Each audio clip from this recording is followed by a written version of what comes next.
Bago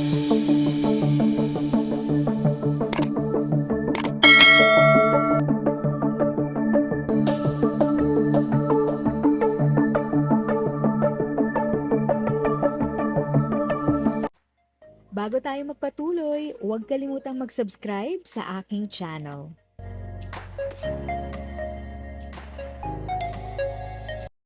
Thank you sa pag-click ng aking video. Good day po sa lahat ng mga nanonood. Sa mga bagong viewers at napadaan lang, by the way, I'm Tita Eda. Welcome to my channel. Ang channel na maghahatid sa iyo ng dagdag kaalaman tungkol sa government services, bagong mga balita at informative videos na galing sa legit na resources. Mag-subscribe na para updated ka. Hello po sa lahat. This is Tita Eda. Share ko lang sa inyo itong importanteng update. Lalo na kung may magulang kayo, lolo't lola, or kakilala na senior citizen. So eto na nga, may bagong linaw ang DSWD pagdating sa social pension. Ngayon, national ID na ang required bilang primary ID. Meaning, eto na talaga yung pinakaunang hahanapin kapag mag-a-apply or magva-validate ng pension. Pero don't worry agad ha, kasi hindi pa rin nawawala yung ibang IDs. Pwede pa rin gamitin ang UMID, driver's license, senior citizen ID, at iba pa. Pero ang difference na ngayon, secondary ID na lang sila. Parang backup kumbaga. Ngayon, dito na pumapasok yung tanong ng karamihan. Paano kung wala ka pang national ID? Kasi aminin natin, hindi naman lahat ng senior citizens ay meron na nito.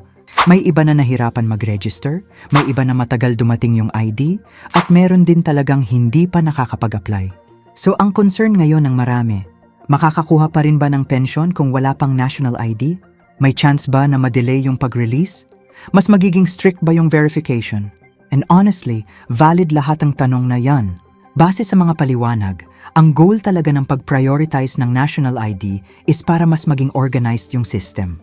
Isipin mo, isang ID na lang ang gagamitin, mas mabilis ma-verify ang identity at mas maiiwasan yung duplicate records or fraud. Maganda yung intention, yes, pero sa ground reality, may challenges pa rin. Kasi hindi naman sabay-sabay ang access ng lahat sa national ID system. Kaya ang pinaka-practical na advice ngayon, habang maaga pa, kung wala ka pang national ID, magpa-register ka na ASAP. Kung meron ka ng ibang valid IDs, itabi mo pa rin. Importante pa rin yan bilang backup.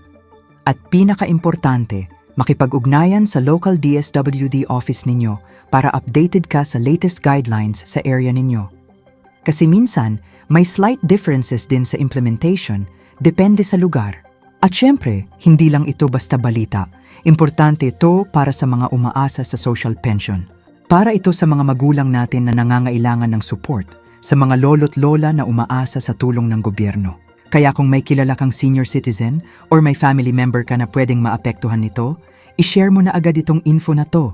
Hindi man ito sobrang big deal sa iba, pero para sa kanila, malaking tulong ito para maiwasan ang hassle, delay, or aberya sa pagkuha ng pensyon. Again, this is based sa DSWD official updates, kaya mas okay na informed tayo kaysa mabigla sa proseso. Ako, shinare ko lang to para updated kayo. Kayo na bahala magpasa sa iba. If sa tingin mo, natulungan ka ng video ko na ito, nakasave ka sa oras mo, you can click yung thanks button at any amount ay malaking help sa pag-grow ng channel ko. Yun lang po muna ang aking update. Sana ay nakatulong na dagdag kaalaman ang aking shinare today. Ang goal ng aking channel ay mag-create ng awareness. Kung ganitong mga topic ang gusto mo, panoorin mo ang mga videos ko na ito.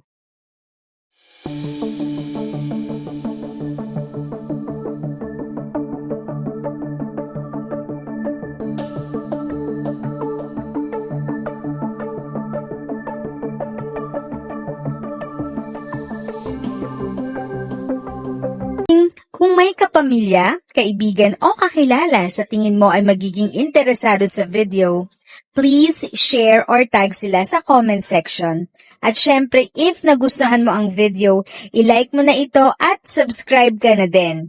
As always, feel free to write your questions, comments, and opinions respectfully. And continue to be a blessing and stay safe.